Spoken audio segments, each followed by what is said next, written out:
The Rough Drafts podcast is sponsored by Unicorn.com, the world's premier esports betting site. Bet on your favorite games like CSGO, Dota 2, and League of Legends, and earn Unicoins through successful bets, or use Unicorn's exclusive Connect program, where you can earn Unicoins just by playing some of your favorite games. Use your earnings to enter Unicorn's raffles for exciting prizes like Logitech peripherals or CSGO skins. So join Chase and Walter and prove who really is the esports gambling expert. Unicorn.com. Log on today.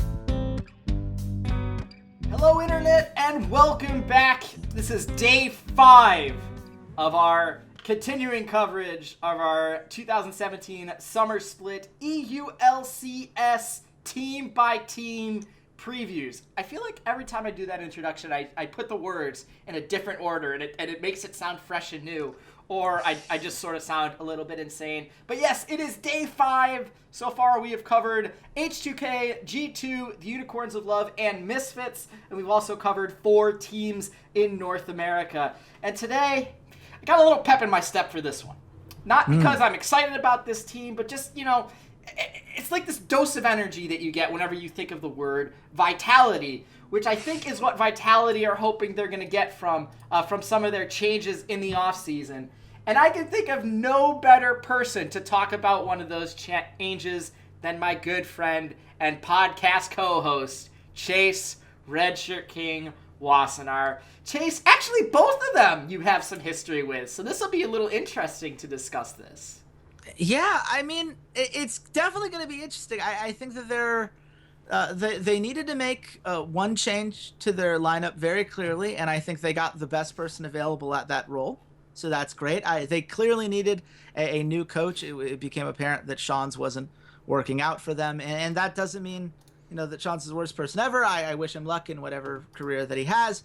But they needed to change here, and they went out and got YamatoCannon, who was the best coach available. So, you know, they did 2 moves, and I like both moves. So it becomes less about whether they handled the offseason in the best way possible. I think that they did.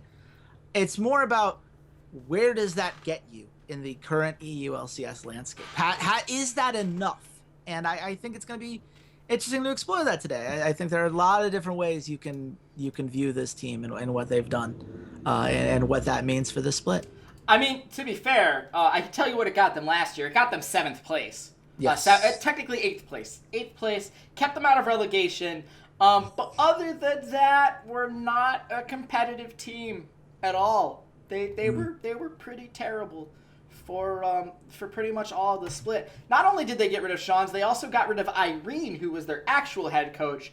Sean's had stepped back and was in a managerial role within the organization. But both of them are gone. Both their head coaches have left, and it is down onto YamatoCannon. The rest of the roster, the actual starting roster, is Cabochard in the top lane, Choco in the jungle, Nuke Duck in the mid, Steelback at AD, and our good old friend VandeR will be replacing Hachani at support.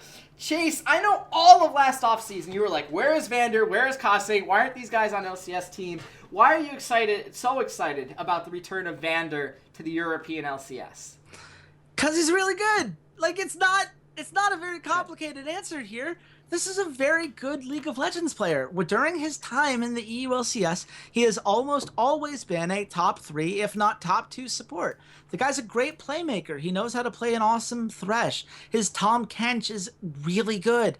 He understands how to play supportive champions when he needs to do it. This is a guy who had a 14.38 KDA in the Challenger Series last split. And I know what you're thinking. Like, yeah, he was playing in the Challenger Series, so you would expect an LCS player to do well. But 14.38? I mean, that's absurd.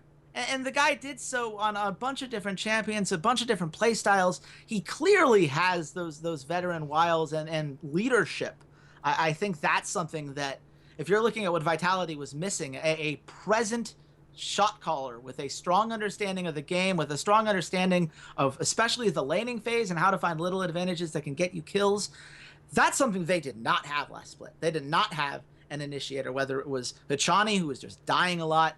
Those are the kind of mistakes I don't expect VandeR to make, any spot checking mistakes in the same way. He's more intelligent than that. I also don't think this is going to be something like AOD, where the mechanics, for him just weren't able to keep up with most of the other supports. This is a guy whose mechanics are top notch and have been top notch for the majority of his career. It honestly was one of those things where I totally understand wanting to chase the money, and Schalke was a team that was willing to, give those resources. I'm sure, there were a lot of things. Had that Schalke team played up to their potential in the playoffs, maybe he's still on there. I don't know. But clearly he made the realization that he wants to get to the LCS stage, and if Schalke isn't going to get him there, well, this is a team that's available, and this is a team that allows him to play in a bot lane with Steelback. And I know what people are thinking. Why are you still excited about Steelback? Steelback took a pretty big step back last split as far as his aggressiveness went. Still a 4.7 KDA on a team that was objectively terrible. Still by far, not necessarily the best laning presence, but again, he had absolutely no help with that. But still the team's leader in order to go up to a minute, still the team's leader in damage for most of this season. I think NukeDuck kind of overtook him towards the end. But, I mean, the guy is a valuable player. He was not enabled to succeed. He was not put in a position where we could see him really put himself out there, and I do believe it encouraged some bad habits. I saw a lot of the same things that plagued, say, Altec for the majority of his career, where he didn't feel comfortable making engages, so he'd stay back. This is the cop problem that I think I still refer to him as the quintessential example of this, because this is a guy whose KDA always looked great, but he wasn't making the impact that his teammates needed him to. But now he has VandeR, so now he has no excuse for not making an impact. This should be a very strong bot lane. This should be a bot lane that really sets this team going and gives them a route to winning games that was not readily apparent last split. So I like the move. I like what that means for the bot lane. I really love VandeR, and I believe that he is still very capable of succeeding on an LCS stage.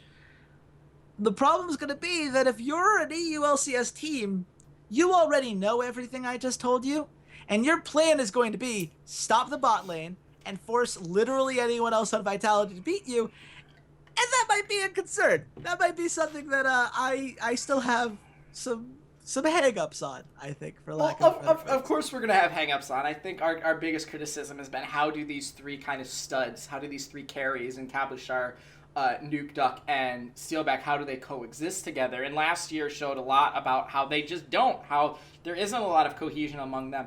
The weird bright spot for me in Vitality last year was Joko.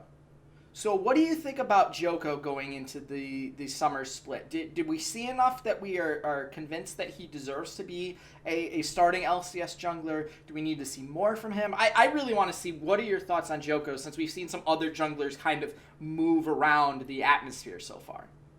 Yeah, well, I mean, let's start with Joko's individual performance. I thought he had the kind of a split that we would expect a very young, unpolished LCS player to have.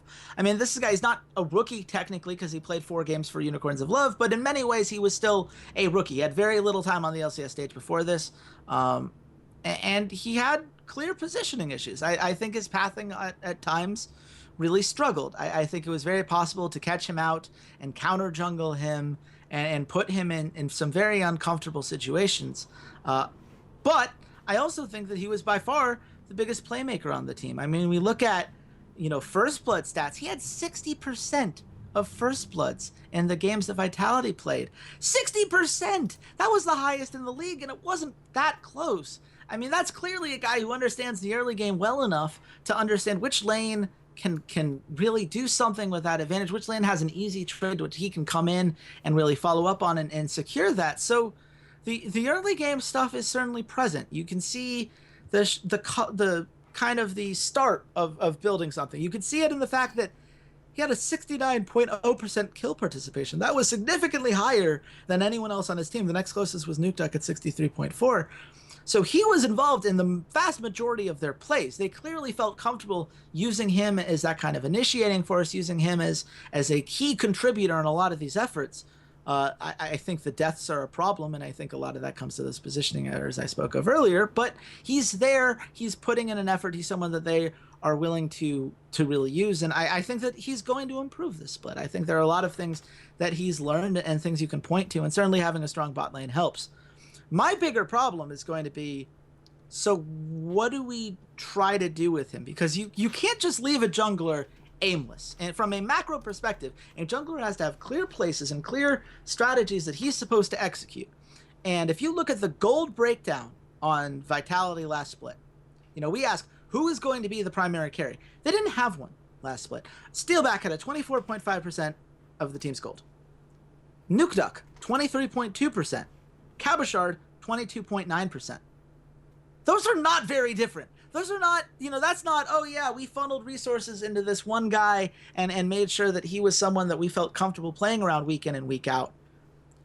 They clearly said, well, all of these guys want resources, so let's get all of them resources. So then you don't have that one individual win condition. You have to win by team fighting at that point because you don't have any clear strength. You don't necessarily have any clear weakness either, depending on how the game matches up, but you don't have a clear strength on the board. And that didn't go well for them. Their team fighting was not as strong as the rest of the rosters in the league. And certainly I think Steelback's passiveness in those fights, mattered in that to a certain extent, but I expect more than this. You need to do more than this in terms of building a coherent team strategy that works, that has an identity that you can build around, that you can feel comfortable in, that you can really say, like, this is a team that is going somewhere, and it's going somewhere in a positive direction, and is building an idea that we know what a team vitality composition looks like. That's what's something that Yost has brought up on the podcast. So here is the $1 million question. Is YamatoCannon the right coach for that? Is he the right coach for these 5 players? I think there's a chance this works out very well for them. And I think that the reason I feel that way is that for a lot of reasons, this is a team that, despite having veterans throughout their roster, still feels like they're missing the same mechanical basics and the same macro basics that YamatoCannon teaches well. Like, this is something that we talked about when we talk about Splice and the gap they made between the spring and summer split. That was an understanding of the meta. That was an understanding of these macro rotations and what players they needed to play around that enabled these compositions that were so much stronger than anything we'd seen from Splice previously. And right now, Vitality looks like a mess from a macro perspective, from a shot calling perspective. So YamatoCannon fixes that. YamatoCannon should be able to come in and say, look, this is what it means to play out a composition. This is, if we're playing a composition with a carry like Caitlyn, we play around that. Here's where the gank should come in. Here's how you get the resources onto that Caitlyn, and who has to take a step back to enable that. But don't worry, we're aware that you still have, some carry potential, and in a different composition, this is how we enable you. And understanding those differences and really getting to the heart of, well, what does the best version of Vitality look like? I mean, these are basic fundamental questions, and I think it's safe to, and I think it's fair to criticize Vitality for the fact that we're now in split number 4 of their existence as a League of Legends team, and we don't have any answers to those questions. I think that is a fair criticism. I think this is a team that has finished 6th, 7th, and 8th now in 3 back-to-back splits. They clearly have not built an identity, and there are too many veteran members of this team to not understand some of these basics, but they don't. And so you need someone who does, and YamatoCannon does. So the key is going to be whether they listen. And that's something where we have some question marks. I'm not sure that this is a team that is open to learning some of these new ideas. From what I've heard behind the scenes about Cabochard and NukeDuck, I'm not sure they're going to be willing to take a step back, even if the team to take the next step forward needs them to. And that's really the key factors. You need to get them to buy in. It doesn't matter if YamatoCannon has the ability to teach them all these fundamentals that I believe are going to be so essential to their success. If you're not executing properly, if you're not believing in those ideals and putting yourself all in on that, it's not going to work. So do they buy in? Do they believe in YamatoCannon, and do they believe in VandeR are really the two biggest questions. And that's really hard to pin down just looking at it on paper.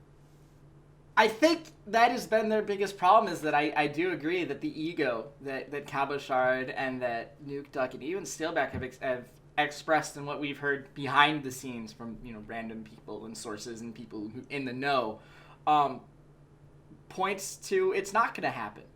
That YamatoCannon is a guy that has been successful when it hasn't been egos, when it's been a lot of very young, fresh players, and he is able to be like, I'm your coach, like, I'm going to figure out how to get us all to work together, and hasn't had to deal with all these conflicting, I want, 27% of the gold share. No, I want 27% of the gold share. No, I want 27% of the gold share. And then, like you said, eventually everyone is at 22% and they're all equal and no one's really the carry. I don't think YamatoCannon has ever shown us that he has been in that situation or that he would necessarily succeed in that situation. So this is a very interesting experiment, I think, from Vitality. I think that they're going to struggle. I think this is going to be a lot of struggling to adapt, but the addition of VandeR will help them in terms of having some more direct, this is where we're going to start team fighting. This is where we're going to, go for objective plays. I think the shot calling is going to come back in line because VandeR is a pretty good player. At the end of the day, VandeR is a really good player. And at the end of the day, Chase, what is your prediction for this team? Where do they end up? How does the season go? Etc., etc. I think a lot of it's going to depend on the group draw, and that's going to be the reason why we don't do our final predictions until the very end. But I think this is a team that could sneak into the playoffs. I think that it's in play. I think that there are enough teams right now that I have question marks around as to where their next step goes. I think that if you're looking at, is Team Vitality going to take a step forward? Is Roccat going to take a step forward? Is Splice going to take a step forward? Mysterious Monkeys, Ninjas in Pajamas. You've got a lot of teams right now with question marks around them. And one of them has to work out. And I believe that from a pure talent perspective, if these guys buy into the system, I think that it can work. I think that the key is going to be who they get matched up with, because if they end up in the same group as, say, a Roccat, who clearly does buy into the system and does have a few things really going in their favor, I'm not sure they're going to do well enough in the first half of the season to be able to claw their way back in the second half of the season. This is a team that will get better as the split goes on, and the question is whether they figure it out with enough time on the clock. Right now, I have them sitting on the outside, but I certainly can see it depending on that draw. So leave that as 7th to 8th again, with an asterisk that says I might come back to this if things line up for them, because there's that potential in play. I think 7 to 8 is probably a good spot. I think that's probably where they're going to end up. It does leave room for improvement. It also leaves room for it to absolutely implode spectacularly. So we will see, and we hope that you saw an excellent episode of the Rough Drafts podcast, or heard it if you are on SoundCloud. As always, this is our 5th team that we've covered over in Europe. We also did our 5th team in North America today. That was a doozy of an episode. I really suggest you go listen or watch to that one. And you guys can find us on social media. I am at Ceades_LOL. Chase, where can the good folks at home find you? You can find me at RedShirtKing. Looking forward to talking to you guys. The Vitality fans are something that I don't think we hear enough from over the course of the split. So if you are a Vitality fan, let us know in the comments what you think. I want to hear from you if you have that same bright-eyed view that this potential could work itself out, or if you're in this mode where you feel like there are greater changes that are going to need to be made heading into 2018. So absolutely looking forward to continuing that conversation with you guys. Absolutely. And I don't think YamatoCannon's going to really enjoy the conversation we're going to have on our next team tomorrow. It's one of his ex teams, and usually people don't like it when you talk to their exes. But until then, goodbye, Internet. Hey there, Ceades here. Thanks for checking out the podcast. And if you enjoyed today's episode, consider supporting us at www.patreon.com/roughdraftspod. For just $1 a month, you can join your fellow listeners in our patron-only Discord channel and help keep the content coming, or join our VIP club where $1 a show or $8 a month gets you first priority on all patron content like our patron-only Q&As. And check us out on all of our social media, Twitter @RoughDraftsPod, Facebook.com/RoughDraftsPod, SoundCloud.com/esportsroughdrafts, as well as on iTunes and YouTube by just searching for the Rough Drafts Podcast. Thanks for listening, and goodbye, Internet.